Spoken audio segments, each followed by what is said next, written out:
Marlu menstruation stream o Himas Rehas stream? Kumusta yung mga cancer? Ako nga pala si Mocha Frappuccino para maganda ng legit fake news sa Pilipinas. So simulan na natin agad. Sakto cancer pinag-uusapan natin dito. Kamakailan si Cancer for Estelle Sanderford ay napunta sa isang issue kasama ang kanyang girlfriend sa kanilang alitan online. Hindi pa tayo natuto dito sa social media. Kahit anong tungkol sa relasyon o tungkol sa pangsariling problema, huwag mo na ilagay sa internet. Pero eto na sila, ginawa na nila. Sinabi dito ng kanyang hindi na girlfriend, syempre ex na niya ngayon, na pinagtaasan siya ng kamay, sinugatan siya, pinilit siya sa mga ayaw niyang gawin. Kahit na meron ako at kahit na ayaw ko, pag hindi ako pumayag, magagalit ka. Kaya nga ako nagkapasagawa mo kasi pinilit mo. Kasi syempre pag meron ka, ang babae pag pinisil mo, o isa to ehemplo ng assault. Rectag na to eh. Nagpakita siya dito ng mga resibo, mga kanilang usapan. Hindi ko nga alam bakit yung number ni Marlo sa kanya walang pangalan. Pero siguro dahil ganun, pag nasa harap ka ng social media, paiba-iba ka ng number o may iba't iba kang number. Ayun, nag-viral na to. Mabot ng 200,000 yung shares na to. Check ko rin yung account. Hindi naman siya fake account. Taon-taon na to nung nagawa. At sumagot na dito si Marlo. Aba, magaling. Pakinggan natin ang kanyang sagot. Ang totoong nangyari from Sanderford. Gusto mo malaman ko yung side mo, kausapin mo ako. Kaya diba, hindi maganda pag nilalagay mo sa social media yung hukom eh. Sana pinag-usapan na lang nila pero wala na, nandito na eh. Ito lagi problema ng mga influenza eh. Mahal, walang kinalaman ng mundo.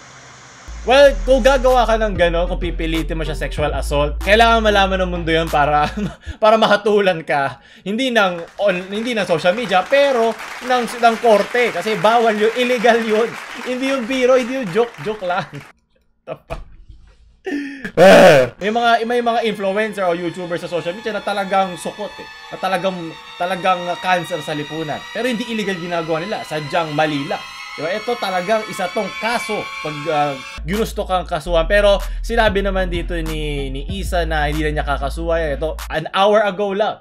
Bago ako nag-start mag-record na napatawad na kita, wala na akong magagawa kung ganyan, hindi na kita kakasuhan. Yun lang yung mali mo dito, Isa. Sana ituloy mo kasi hindi matututo ang tao, hindi matututo yung mga taong gagawa niya. Oh, may mga tao pag pinilit mo lang, pag ginil trip ko lang, hindi mapapapayag ko sila o mapapatigan ko sila sa pagkaso. Kailangan maganda tong precedent o isang ehemplo sa mga taong gagawa ito pagkatapos na hindi sila makakatakas pag ginawa nila ito. Hindi ito magandang desisyon, pero nirerespeto ko pa rin yung desisyon mo. Hindi social media ang sagot dyan, alam mo. Ito na ata ang huling sasabing tama ni Marlo dito. Alam mo naman sa sarili mo na kung gaano kita kamahal at pinahalagaan. Lahat naman ginawa ko sa'yo, lahat nagpakababa ako sa'yo. Nagpakakumbaba. At saka mahal ko na sa lahat. Ibig sabihin nun, nasa tamang edad na tayo. Yung mga pinost mo, sobrang sensitibo nun, mahal. Kung alam mo lang. Pero ginawa mo pa rin, walang pinagkaiba. At maraming taong matagal nang galit kay Sander dahil sa kanyang ugali, sa kanyang galaw sa social media, naiinis na talaga sa kanya lalo ngayon. Nung nagsimula si Marlo sa social media na naging Sanderford siya, inisip ko parang kuha niya yung villain effect na parang, ako yung kaaway nyo, mag-focus kayo sa akin, at least tinitignan ako ng tao. Diba yun yung kanyang character sa social media, yung mga kupal, na wala lang problema, naiintindihan ko yun. Pero ito, sumasobra na eh, diba? Kung pwede lang sana rin i-brain surgery ang kokote mo, sana yun na lang ginawa mo kaysa yung itsura mo. Mukhang mas kailangan mo yun at mas bubuti kang tao at mas lalayo pa ang karir mo kung yun ang inuna mong pagandahin, diba? Hindi yung gandang hanggang balat lamang, tagos sa puso at hindi tagos sa buday, diba? Ang tunay na pirata nga daw, diba? Naglalayag sa pulang dagat. Magaling, Marlo, magaling.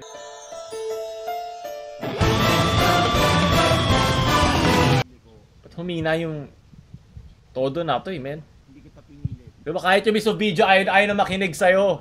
Kahit yung mismong YouTube ayaw na makinig sa mga sinasabi mo. Hindi naririnig. Ano to? Naglolo ko ba yung ano ko? Panoorin ko yung video. Ganon. Huwag kayo. Hindi naman ako naglolo ko. Ikaw yun naman naglolo ko, Marlo. Hanggang dito niloloko mo kami, Marlo. Okay. Wala akong naririnig, Marlo. Wala. Yun, inulit na niya. Naiiyak ako, hindi ko alam. Gusto ko umiyak, gusto kong Gusto ko na kausapin ka. Huwag ka tayo magkunyari hindi mo alam ba't di ka naiiyak, Marlo. Mahal, papakita ko sa'yo, mahal, yung screen record yan, nagmamakaawa ko sa'yo. Nagmama... Ano, yung mga sinasabi mo sa akin dyan, grabe. May sukot. Pinapakita niya sa kanya sa YouTube, kahit nakita niya to, pero pinapakita niya sa atin na nagmamakaawa siya. Nakita mo ba yung tinatalunan na ginagawa mo, Marlo? So para mo pinasabi na nagpapaawa ka, hindi sa kanya. Kasi nakita na niya to eh. Siyempre, pinapakita mo sa amin na nagmamakaawa ka sa kanya. Ano ba? Ano ba kala mo sa mga tao, taga? Ikaw lang. Ayan yung mga chat ko sa'yo, mga text ko sa'yo.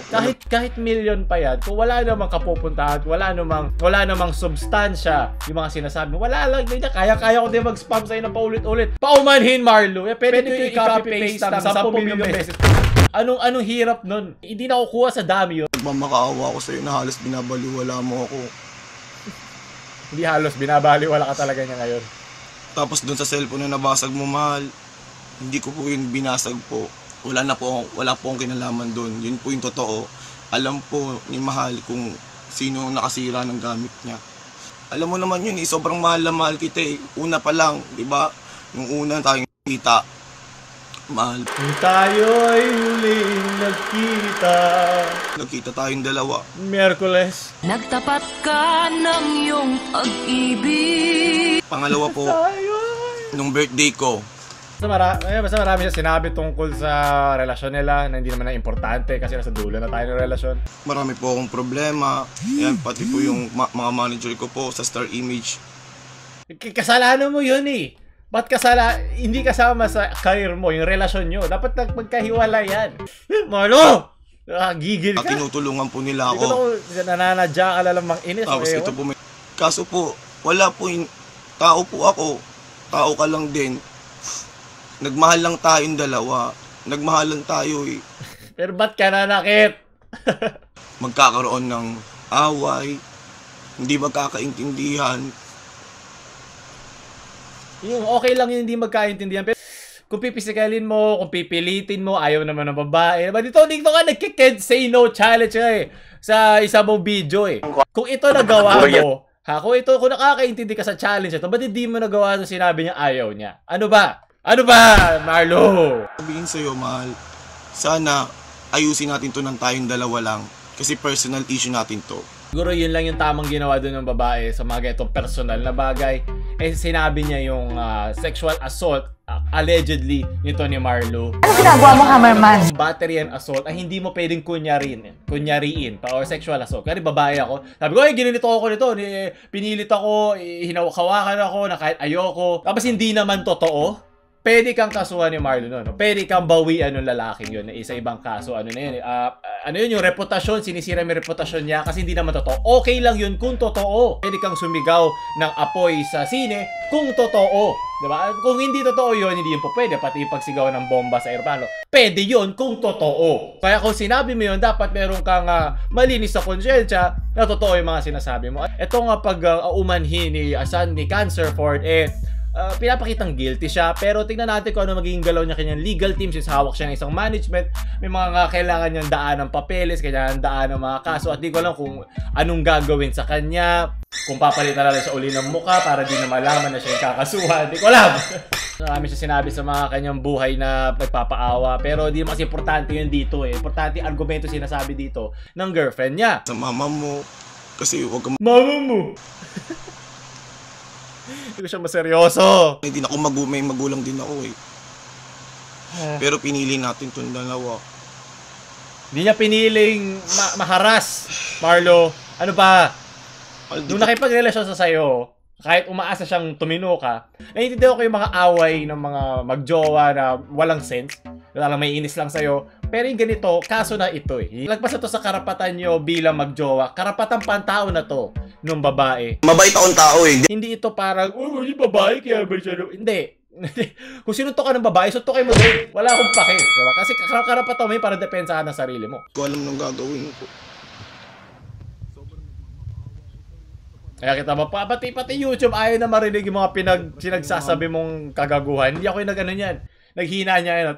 Hindi ko lang bakit minsan nawawala yung volume niya, you know? Pati yung phone niya na nakaka-cancer na sa mga pinagsasabi niya. Nagkatapat-tapat ito doon sa sinabi rin ni Ben Tulfo, na isa sa kapatid ni Tito Tulfo, tungkol doon sa kay Iha. Narinig niyo yun? Tungkol doon sa mga pulisya na nagsabi na, nasa suot naman yan eh. Diba? Mali. Bakit ka kasi nagsuot ng maiksi? Hindi mo in-expect na ma-R-word ka. Maganda nga siya argumento dahil tama naman yung sasabi ni Ben Tulfo. Pero, unahan ko na agad, bakit sa babae kailangan magdusa? Kasi, syempre, ang mali na kasi na hindi naiintindihan ng mga nagagalit agad doon sa sinabi ni Ben Tulfo ay wala namang iniisip na ethics ang mga rapist o mga masasamang loob eh. At di ba pag sinabi ako, di mo dapat akong ginaganyan kahit nakamaiksi ako. Di mo dapat ako kasi mo makikinig sa iyan. Siguro yung sagot lang doon ni Ben Tulfo at mga pulisya na mga boomer dyan ay yung practical na galawan. Pero ang iisipin mo naman bakit babae ang kailangan mag-adjust, di ba? Bakit hindi ko gano'n kung gustuhin ko? Siguro magandang analohiya dito ay kaya rin punta ka sa madilim na lugar ng isang kanto, mas gugustuhin ko ba magsuot ng mga kwintas na kitang-kita o wala na lang? Di ba? Kasi pag pupunta ako kaya sa Divisoria, lagi ako sinasabihin ng mga magulang ko, ng mga kaibigan ko na itago mo yung phone, wag mo na lagay yung phone mo, itago mo muna, iwan mo sa bahay, kung may bibiling ka dyan.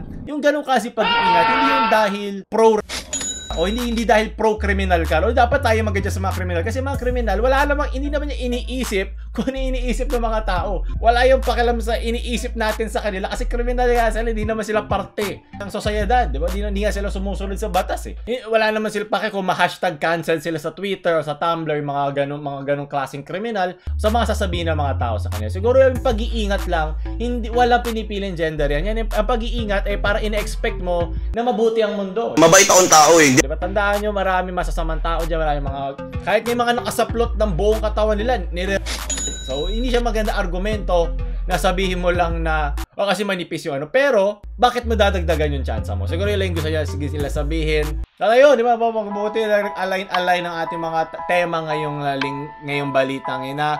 Sana nagustuhan nyo to, kung like, share sa mga lalaking matino. Huwag na kayo dumagdag sa mga cancer for ng Pinas. So, Mocha Frappuccino out.